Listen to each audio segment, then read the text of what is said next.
Bonsoir, bonjour, partout où vous êtes en train de nous suivre. Nous revenons sur notre programme Christ Amour ou les 6 clés pour l'épanouissement de votre épouse.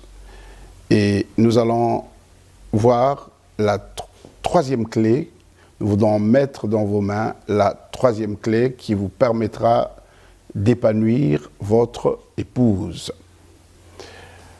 Notre désir le plus grand est de vivre sereinement dans notre vie conjugale. Et c'est un objectif que nous nous obligeons d'atteindre pour plaire au créateur de cette institution qui est Dieu, le Père de notre Seigneur Jésus-Christ. Et il nous a donné un modèle, comme je vous l'ai dit, je ne cesserai de le répéter. Il n'y a pas d'épanouissement dans le couple si nous, époux, ne suivons pas le modèle par excellence qui est le Christ lui-même. Et la Bible nous dit, Marie, aimez votre épouse comme Christ a aimé l'Église. Et nous savons que Dieu a tant aimé son épouse, l'Église, qu'il a donné son Fils. Il a fait cadeau de son Fils à son épouse, qui est l'Église. Alors, ça nous amène à comprendre que Dieu n'a pas cherché ses propres intérêts et Christ lui-même, qui est venu nous aimer tel qu'il nous a aimés, n'a pas privilégié ses propres intérêts et il a renoncé à lui-même, il s'est donné lui-même comme une offrande pour l'Église. Comment arriverons-nous à vivre un mariage épanoui, à imiter le Christ, si nous ne renonçons pas à nos propres intérêts? Il nous faut un renouvellement de l'intelligence. Il nous faut voir les choses autrement. Parce que la Bible nous dit ceci, que le mari rende à sa femme ce qu'il lui doit et que la femme agisse de même envers son mari. Le mari doit rendre à sa femme ce qu'il lui doit. Qu'est-ce que le mari doit à sa femme? Le mari doit à son épouse de l'aimer comme Christ a aimé l'Église. Christ a aimé l'Église, Christ a fait des grands sacrifices pour l'Église, et donc Christ, notre modèle, a renoncé à lui-même pour faire la volonté du Père en acceptant d'aller mourir à la croix pour les péchés de l'Église, son épouse. Waouh! On nous amène dans les siècles où les hommes mouraient pour les femmes. Est-ce que nous sommes prêts à mourir pour notre épouse? Si nous disons que nous aimons notre épouse, nous devons choisir de mourir pour elle. C'est-à-dire, nous devons offrir notre corps comme un sacrifice à Dieu, comme un corps qui est mort au péché et qui est devenu le temple du Saint-Esprit. Un corps qui est mort au péché et qui est devenu le temple du Saint-Esprit. Vous savez, je suis venu au Seigneur, pas parce que j'étais malade, pas parce que j'avais des soucis financiers. Je me rappelle, dans ma trentaine, j'avais une bonne situation professionnelle, mais mon couple ne marchait pas. Mon gros souci, c'était comment stabiliser mon couple. L'apôtre Paul dit, ce que je veux faire, je ne fais pas. Ce que je ne veux pas faire, c'est ce que je fais. Qui me délivrera? Alors moi, je vivais une vie dramatique, en ce sens que je passais mon temps à tromper ma femme. J'avais une profession qui m'amenait à voyager souvent, et comme un jeune marin, à chaque port, j'avais une maîtresse, sinon des maîtresses. Ce qui m'a créé des problèmes énormes dans mon couple, parce que je n'arrivais pas à me maîtriser. Je n'arrivais pas à renoncer à moi-même, à accepter de mourir, à me sacrifier pour attendre le retour à la maison et donner du bonheur à mon épouse. Vous voyez, l'engagement conjugal signifie que chacun des époux abandonne le droit exclusif de son corps et donne ce droit à son épouse. L'engagement conjugal, c'est que chacun des époux abandonne le droit exclusif de son corps pour le donner. Tous ces droits sont les droits de l'épouse. Le Christ a abandonné ses propres droits. Il a renoncé à lui-même. Il a accepté d'aller à la croix, d'être crucifié, de mourir pour son épouse qui est l'Église. Je n'arrivais pas. Moi, je n'arrivais pas à me surpasser, à dominer mes passions de la jeunesse, ce qui fait que toutes les fois que je me retrouvais loin de la maison, c'était la fête. C'était la fête et la fête. Je ne me souciais même pas de ce qu'on appelait à l'époque la maladie du siècle. Je partais comme ça, à corps perdu, comme j'aimais le dire. Et plusieurs fois, je suis revenu à la maison malade. Dieu merci, le mal du siècle ne m'avait pas attrapé. C'est-à-dire que je n'arrivais pas à renoncer à moi-même, à mourir, à faire mourir mes passions. Je pense que vous êtes en train de me comprendre dans ce sens que je suis en train de dire que j'étais un gros impudique. Un homme angoissé, un homme troublé, quand il avait fini de faire ce qu'il avait à faire, et il se mettait à pleurer tout seul. Et je n'arrivais pas à me séparer de ce mal qui me rongeait. La Bible dit, soyez transformés par le renouvellement de l'intelligence, et ce renouvellement de l'intelligence nous amène à quoi? Nous amène à offrir notre corps comme un sacrifice vivant, saint et agréable à Dieu, ce qui fera pour nous un culte raisonnable. Voyez-vous, nous ne pouvons pas adorer le Seigneur et être des mauvais époux, des hommes qui trompent leurs épouses. Aujourd'hui, dans nos églises, dans nos assemblées, parce que ce message, c'est pour toi, mon frère. C'est pour toi qui va au culte tous les dimanches. Ce message, c'est pour toi. Je suis en train de te dire que nous ne pouvons pas venir au culte tous les dimanches et continuer à tromper nos épouses parce que nous sommes incapables de faire un effort, de dominer nos passions, de dominer ce qui nous tue le plus. Voyez, si nous voulons être des époux qui sont semblables au maître, parce qu'on nous a donné un modèle, c'est le maître, nous devons être aussi fidèles que le maître lui-même, qui a crucifié toutes les passions, qui a crucifié le péché à la croix pour plaire à l'Église que nous sommes. Et donc, le renoncement de soi t'amène à vivre une fidélité avec Dieu. Le renoncement de soi t'amène à privilégier ton épouse. La chair de ta chair est l'os de tes os, celle qu'on t'a donnée. Vous savez, après avoir passé tous ces moments dans les boîtes de nuit, dans mes voyages, après avoir passé tous ces moments avec mes maîtresses, là où je passais, quand j'arrivais à la maison, croyez-vous que je pouvais être à la hauteur de mes responsabilités familiales, conjugales? Eh bien non. Je vous parle de la trentaine. De la trentaine. Je me suis marié à 28 ans, donc de 28 ans à 38 ans, ça a été très difficile pour nous. Et j'avais en face de moi une épouse qui passait son temps à pleurer parce qu'elle ne reconnaissait plus cet homme qui l'avait fait rêver. Elle ne le reconnaissait pas. Voyez-vous, ils sont nombreux le soir quand ils rentrent. Son épouse l'attend, toute charmante, toute belle, mais ils sont incapables de répondre à leurs responsabilités conjugaux. Vous voyez de quoi je parle le soir dans le lit. La Bible dit, ne vous privez point l'un de l'autre, si ce n'est d'un commun accord, pour un temps, afin de vaquer à la prière, puis retournez ensemble de peur que Satan ne vous tente par votre incontinence. Plusieurs ont envoyé leurs épouses dans les bras des autres parce qu'eux n'arrivent pas à dominer l'impudicité. Plusieurs ont envoyé leurs épouses faire ce qu'elles ne pensaient pas faire parce qu'eux ont été incapables de renoncer, de dominer cette passion, de privilégier leurs épouses. Ne vous privez pas l'un à l'autre.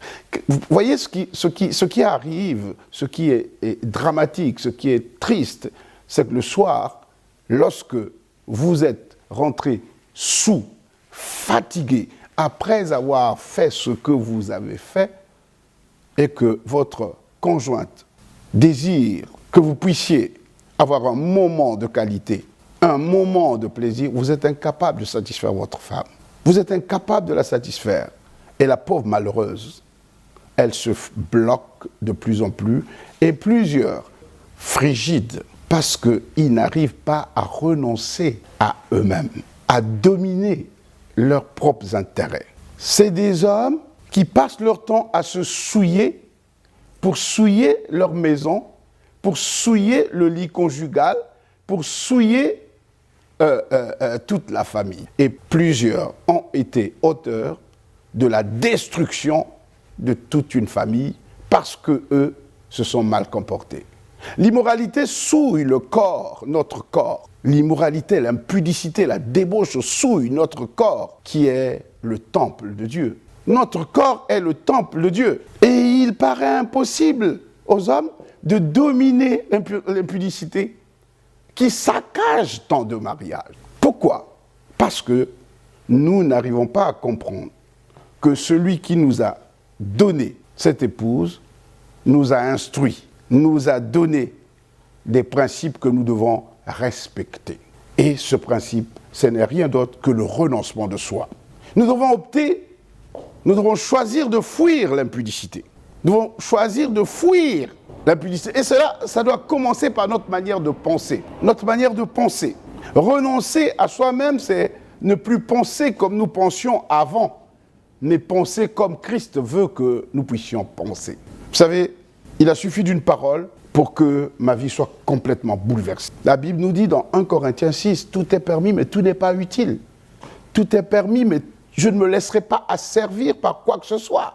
Tout est permis, mais est-ce que je dois faire tout ce qui est permis? Il est permis de tromper son épouse, il est permis d'en avoir 1000, il est permis d'avoir 10 000, mais est-ce que c'est bon de le faire? La Bible dit, est-ce que je vais prendre mon corps pour aller avec une prostituée?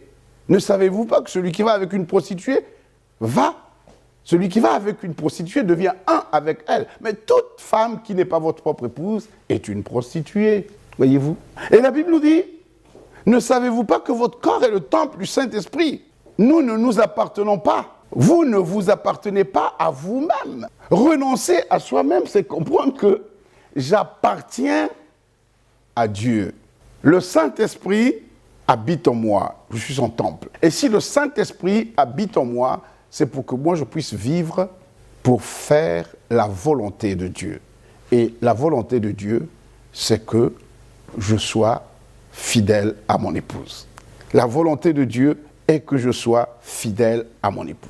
Lorsque je donne la priorité au Saint-Esprit, lorsque je donne la priorité à la parole de Dieu, cette parole de Dieu qui habite en moi vient me sanctifier, me purifier. Voyez-vous, je me suis retrouvé en train de pleurer. La première fois que j'ai lu cette parole, j'ai tellement pleuré. J'étais seul. Après avoir eu une mauvaise expérience, une expérience qui m'a traumatisé.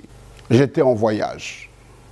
Je me trouvais dans une chambre d'hôtel avec, bien sûr, une maîtresse. Et je ne sais pas comment ça s'est passé. Je me suis retrouvé dans le couloir de l'hôtel nu. La porte de ma chambre d'hôtel était fermée, c'est refermé. Et je tapais à la porte. Quand je tapais à la porte, la jeune dame qui était avec moi ce soir-là a ouvert la porte. Elle était surprise de me voir nu. Elle a eu peur. Elle a cru même que j'étais un sorcier. Et là, j'ai réalisé que j'avais des gros problèmes. J'ai commencé à pleurer. Le même jour, le matin au réveil, j'ai appelé mon épouse et je lui ai dit, maintenant ça suffit, je dois aller prier le Dieu qu'elle prie. Je suis en train de dire à quelqu'un qui suit peut-être ce programme, parce qu'on vous l'a fait suivre, même si vous n'êtes pas chrétien, vous devez vivre ces choses. Le Seigneur doit vous interpeller et vous amener à prendre une résolution, c'est-à-dire quitter toutes ces choses-là. Quitter toutes ces choses. Parce que je sais qu'au-delà de tout, de la passion, de tout ce que vous vivez, quand vous êtes seul, vous pleurez comme je pleurais. Quand vous êtes seul, vous gémissez comme je gémissais. Quand vous êtes seul, vous regrettez de faire ce que vous êtes en train de faire. vous êtes incapable de tout abandonner seul. Mais celui qui a transformé ma vie, celui qui m'a permis d'avoir une transformation radicale, parce que j'ai connu le Seigneur dans les années 94, et de 94 à ce jour, une seule parole a suffi pour me faire renoncer à toutes ces mauvaises choses. La Bible dit, fuyez l'impudicité. Fuyez l'impudicité. Et quand j'ai reçu cette parole, j'ai pris mes 2 pieds, mes 2 jambes, je continue à courir jusqu'aujourd'hui. Je continue à courir jusqu'aujourd'hui. Et je prie le Seigneur pour que l'impudicité ne me rattrape jamais. Je crois que c'est fini, c'est derrière moi. La Bible me dit que toutes choses anciennes sont passées et toutes choses sont devenues nouvelles.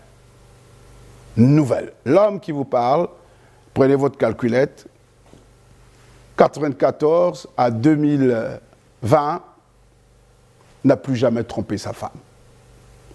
C'est possible. Alors que, je peux vous dire, et mes copains d'enfance qui peuvent suivre ce programme aussi, savent ce que nous avons fait ensemble. Certains sont encore vivants.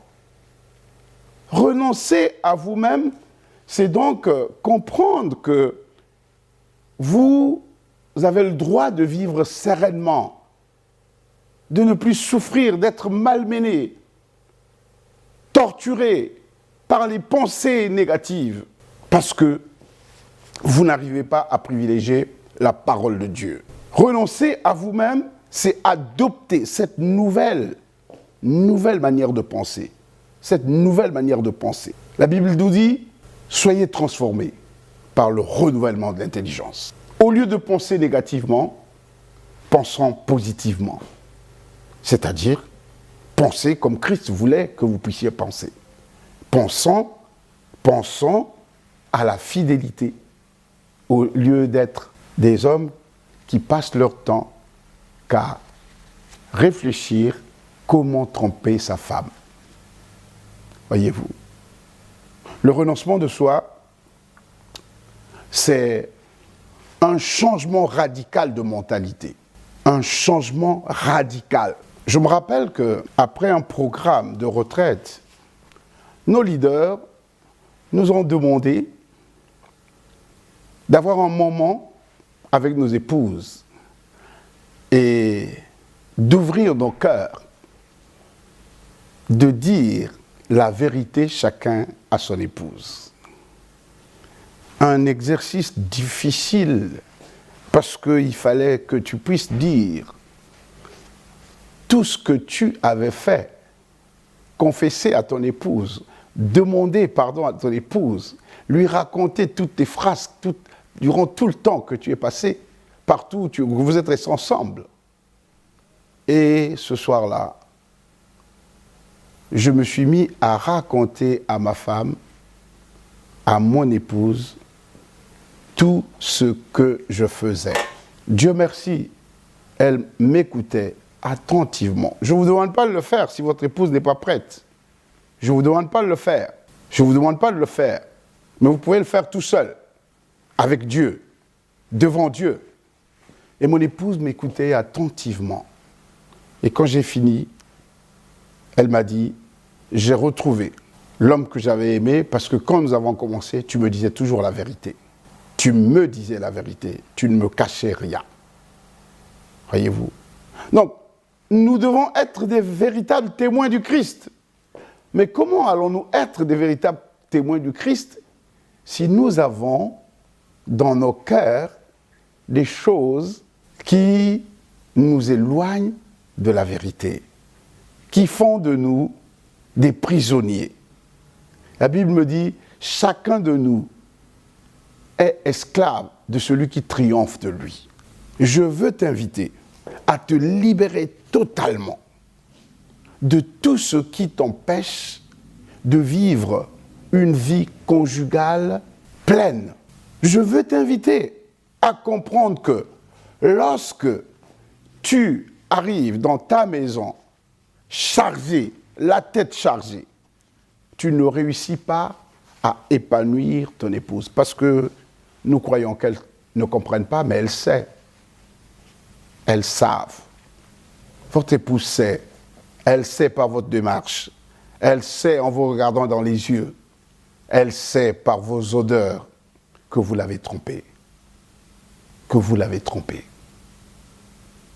Voyez-vous, le renoncement de soi doit nous amener à nous équiper mentalement, spirituellement, pour être capables de dominer toutes nos passions. De dominer toutes nos passions.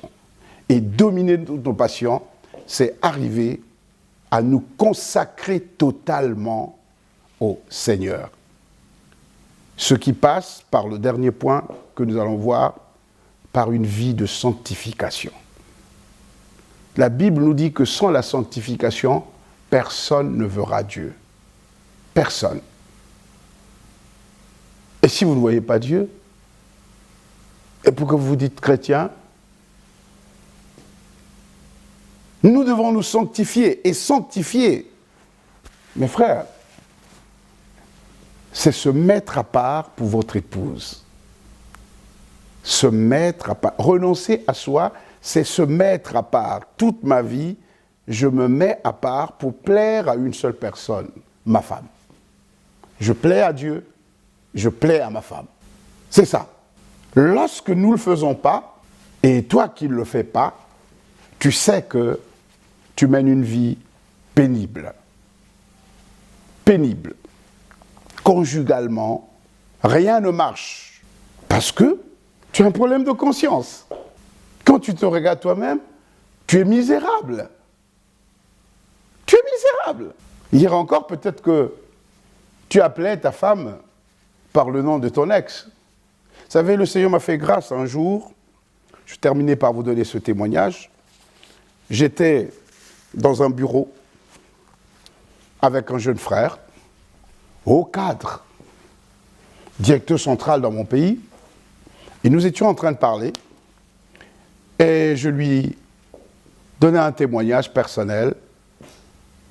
Je l'invitais à être un époux correct, sanctifié pour son épouse, et en parlant, je lui ai dit, faut pas être de ceux qui, le matin, ils sont avec Julienne, et le soir, quand ils arrivent chez eux, ils ont du mal à appeler leur femme. Ils peuvent même se tromper en disant c'est Julienne. Et il est resté calme, tranquille. Un moment, il m'a dit, qui t'a dit que je sors avec Julienne? J'ai dit, tu sors avec Julienne? Il me dit oui. Effectivement, je sors avec Julienne. J'ai dit, mais personne ne m'a dit que tu sors avec Julienne. L'Esprit de Dieu vient de parler, parce que la Bible dit, c'est poussé par l'Esprit que les hommes ont parlé. Je l'ai regardé et je l'ai aimé. Ce jour-là, il était en train de m'inviter à être son parrain, son témoin de mariage. Et en l'exhortant, je lui ai dit ça. Et il m'a dit, grand frère, je vais laisser ces choses à partir d'aujourd'hui. Ce monsieur était catho, son épouse protestante. Donc ce qui était prévu, c'était un mariage écuménique. Et je lui ai dit, mais ta femme est protestante, toi tu es catholique. Quand vous allez vous marier où? Il me dit, il y aura et le curé et le pasteur. J'ai dit, ça ressemble à quoi tout ça? Si vous voulez vous marier, les deux, vous êtes un. Mais comment vous pouvez avoir deux obédiences chrétiennes? Il m'a regardé et il m'a dit, grand frère, alors c'est moi qui quitte le catholicisme, je vais devenir protestant comme mon épouse. Il a renoncé pour plaire à Dieu. Il a renoncé pour plaire à son épouse. Non seulement à Julienne, mais il a renoncé à sa foi catholique. Et depuis, ce mariage-là s'est déroulé dans une église protestante. Il est devenu protestant et je suis ce couple. C'est un couple béni, c'est un couple heureux, c'est un couple qui est devenu un modèle. Parce que l'homme avait compris le renoncement de soi. Voyez-vous, le renoncement de soi doit changer certains clichés que nous avons eus. Des clichés que nous avons eus, même basés sur notre coutume. Ah, dans notre famille, c'est comme ça. Nous devons dominer, nous ne sommes plus dirigés par la coutume, mais nous sommes dirigés par le Saint-Esprit. Le renoncement de soi doit nous amener à toujours, tous les deux, à regarder les intérêts de Dieu, à privilégier l'intérêt de Dieu. Et comment pourrons-nous privilégier l'intérêt de Dieu si nous ne nous mettons pas à part? Sortez du lot, mettez-vous à part, vivez une vie d'extraterrestre. Parce que nous ne sommes pas de ce monde. Si Christ a été fidèle, si Christ est mort pour son Église, pour son épouse, nous devons mourir pour notre épouse à nous. Nous devons opter pour la fidélité. L'union conjugale est vraiment consacrée. L'union conjugale ne doit souffrir d'aucune trahison. C'est possible de rester fidèle et saint. C'est possible de rester fidèle. Je suis en train de dire à quelqu'un, c'est possible. Vous savez, j'étais en train de parler dans une église ces derniers temps. Dieu m'a amené souvent à parler sur ce sujet. Et il y a un jeune homme qui était là. Et quand il m'a écouté parler, il s'est mis à hurler dans la salle. Son épouse était là. Il est venu en courant devant la chaire. Il est sorti du lot. Et il est venu me dire, pasteur, je suis cet homme qui trompe sa femme tout le temps. Je ne veux plus de ça. Alors là, je l'ai regardé. J'ai eu peur pour lui. J'ai dit, votre épouse est là? Il me dit, oui, mon épouse est là. J'ai appelé l'épouse et j'ai dit à la jeune dame, vous comprenez pourquoi il le fait? Elle m'a regardé, elle m'a dit oui. Ça se passe à Pointe-Noire, pour ceux qui connaissent le Congo-Brazzaville. Dans l'église Mège, ce jour-là, plusieurs ont été touchés. Ce jeune homme a renoncé à l'impudicité et a promis la fidélité à son épouse. Je vais terminer en te disant ce soir, c'est possible et c'est possible. Garde tes yeux fixés sur celui qui t'a appelé. Demande au Saint-Esprit de t'aider. Comprends que tu dois te mettre à part pour plaire à Dieu qui t'a donné cette merveilleuse épouse. C'est dans la fidélité que tu la rendras heureuse et que tu découvriras ce que plusieurs hommes n'arrivent pas à découvrir, que la meilleure partenaire sexuelle qu'on puisse avoir, c'est sa propre épouse. Que Dieu vous bénisse.